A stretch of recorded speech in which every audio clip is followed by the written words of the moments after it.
Hello everyone, welcome back to my channel and I hope that you're all doing very well. So today in this video we'll be discussing a short story written by Munshi Premchand, that is Kafan. So before the short story goes on, let's quickly see the introduction to the writer who is Munshi Premchand. तो जैसा कि हम जानते हैं मुंशी प्रेमचंद जी को कि इनका हमारे हिंदी लिटरेचर में बहुत ही ज़्यादा मेन रोल रहा है। और क्योंकि ये एक नॉवलिस्ट है और शॉर्ट स्टोरी राइटर है, तो इनकी ये शॉर्ट स्टोरी आज हम पढ़ने वाले हैं इस वीडियो में, जिसका नाम है कफन, और इसको इंग्लिश में हम कहते हैं श्राउड। अब ये एक ऐसा कपड़ा होता है, हम कह सकते हैं जब किसी डेड बॉडी पे हम डालते हैं, किसी के मृत शरीर पे डालते हैं, तो उसको हम कहते हैं कफन, ठीक है, जो कि सफ़ेद कलर का होता है। तो अब हम जानते हैं मुंशी प्रेमचंद जी के बारे में। He was an Indian writer famous for his modern Hindustani literature. तो ये एक इंडियन राइटर थे और किस चीज़ के लिए फेमस थे? हिंदुस्तानी लिटरेचर के लिए फेमस थे।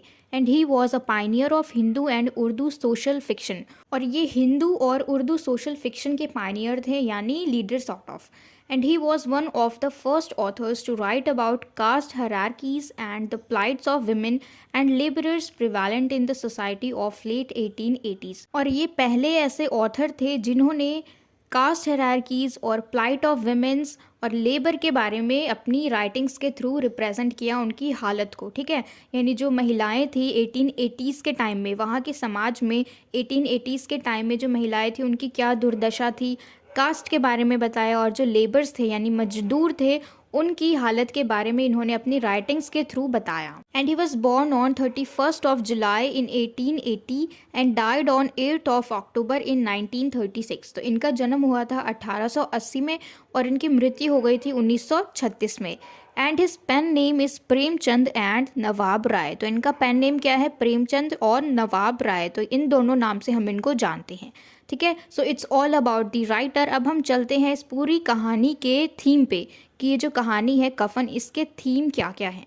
तो सबसे पहला थीम है हमारा कास्ट, जिसको हम हिंदी में कहते हैं जाति, ठीक है, यानी अपर कास्ट, लोअर कास्ट। इस चीज़ को हम इस कहानी में देखेंगे। फिर है हंगर, यानी भूख, ठीक है। फिर हम देखेंगे selfishness, dehumanisation and gender based responsibilities and discrimination, कि जेंडर के बेस पे जो हमारी रिस्पॉन्सिबिलिटीज़ होती हैं, ठीक है, जो भी जिम्मेदारियां होती हैं, अगर हम पुरुष हैं या फिर हम स्त्री हैं।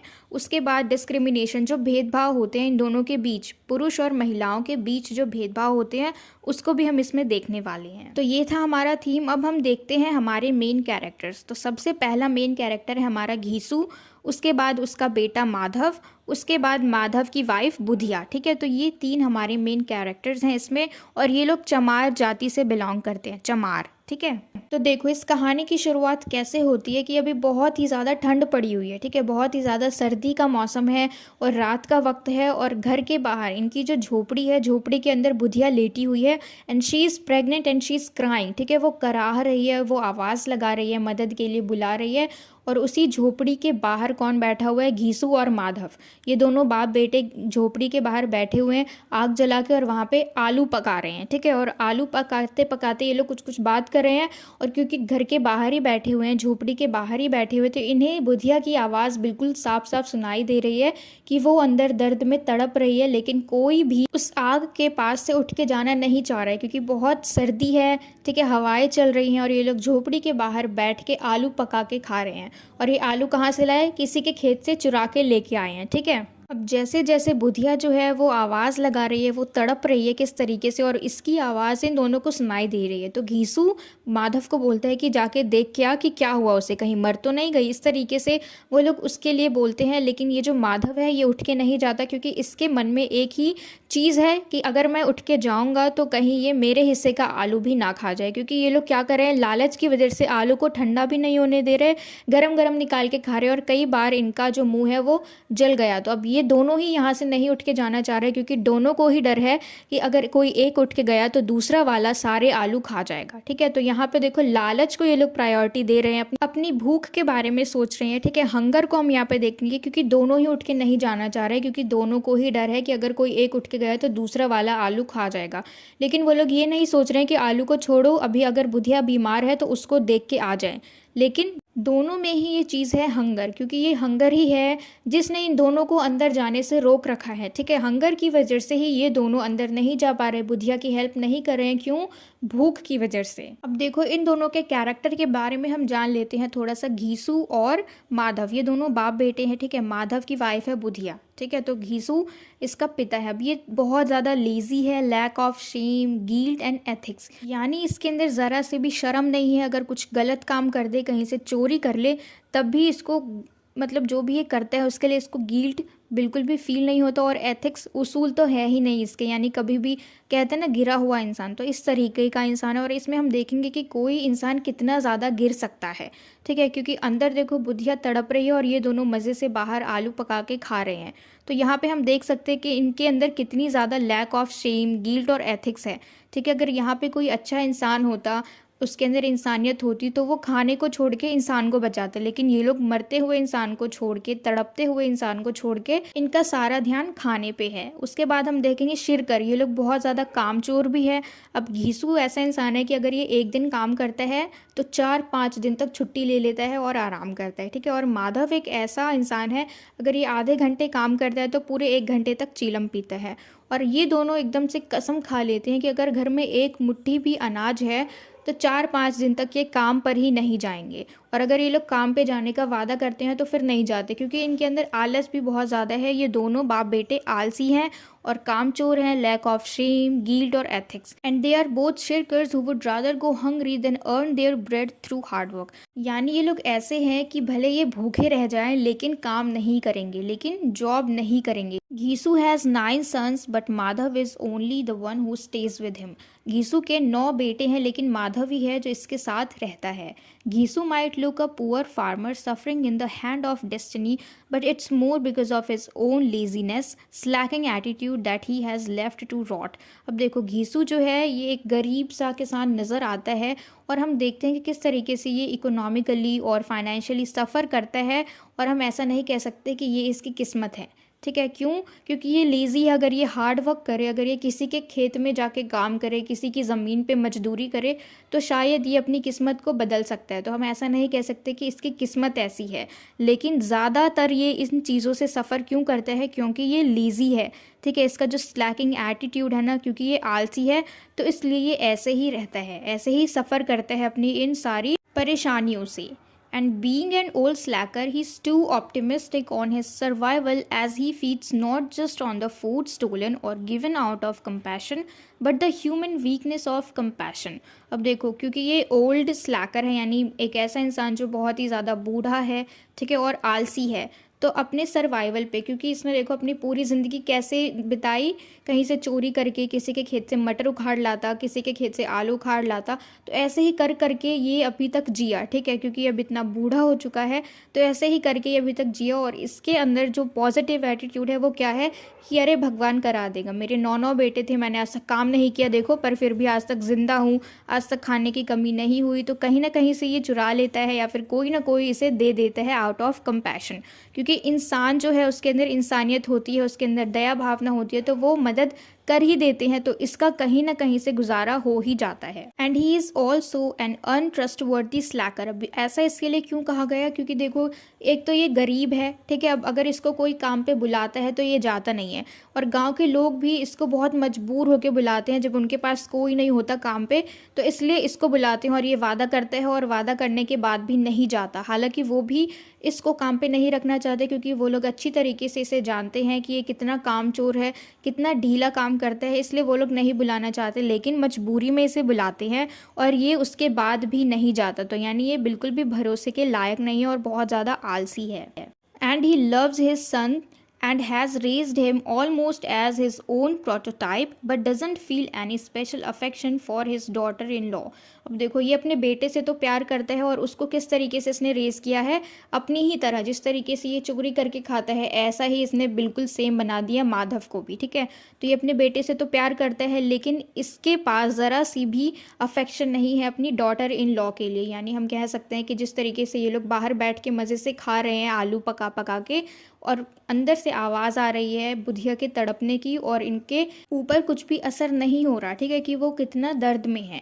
And there have been depictions of Gisu stealing potatoes and beans from villagers to eat, but never did he steal any values. अब देखो उसके लिए काफ़ी सारी बातें कही जाती है, घीसू के बारे में काफ़ी सारी ऐसे बातें कही जाती है कि वो चोर है, ठीक है, कहीं से भी आलू चुरा लेता है, कहीं से भी मटर चुरा लेता है गांव वालों के खेत में से। लेकिन ये बात भी है कि कहीं से भी इसने आज तक कोई कीमती चीज़ नहीं चुराई, ठीक है। And he stole for his bare survival. He doesn't work because he knows suffering was inevitable at that time. अब देखो ये चीज़ें चुराता तो है, और किस लिए चुराता है? सिर्फ अपने बेयर सर्वाइवल के लिए। अब ऐसा भी नहीं कि इसे बहुत ज़्यादा ऐशो आराम चाहिए, ऐसा भी नहीं कि लोगों की बड़ी बड़ी चीज़ें चुराता है, ये उनको बेच आता है, कीमती चीज़ें चुराता है, नहीं।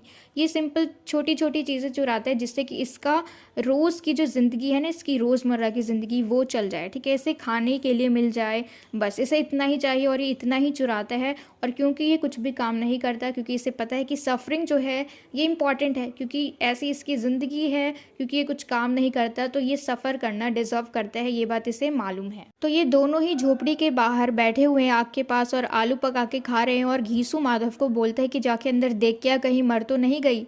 तो फिर यहाँ पे माधव कहते हैं कि मैं नहीं जाऊँगा, मुझे डर लग रहा है कि तुम जाओ, ठीक है। तो फिर जो घीसू है वो कहता है कि मैं कैसे जाऊँगा, मैं तो उसका ससुर हूँ, आज तक जिसने उसकी शक्ल नहीं देखी, अगर वो कुछ कहना भी चाहे तो कैसे कह पाएगी, क्योंकि यहाँ पे इन दोनों का रिश्ता क्या है, बहू का और ससुर का, ठीक है। तो वो शर्माएगी, वो कुछ कह नहीं पाएगी, तो इसलिए घीसू माधव को कहता है कि तू जा। लेकिन ये दोनों नहीं जाते हैं और ऐसे ही आलू खा के चादर ओढ़ के वहीं पे आग के पास सो जाते हैं। और जब सुबह उठ के देखते हैं, अंदर जाते हैं, तो बुधिया बिल्कुल ठंडी पड़ चुकी होती है और उसके मुंह के ऊपर मक्खियाँ भिनभिना रही होती है। तो ये दोनों अब क्या करें, ठीक है, क्योंकि इनके पास पैसे भी नहीं हैं, ये लोग गरीब हैं, इनके पास लकड़ियाँ भी नहीं है कि ये लोग उसको जलाएं, ना इनके पास पैसे हैं उसके कफन के लिए।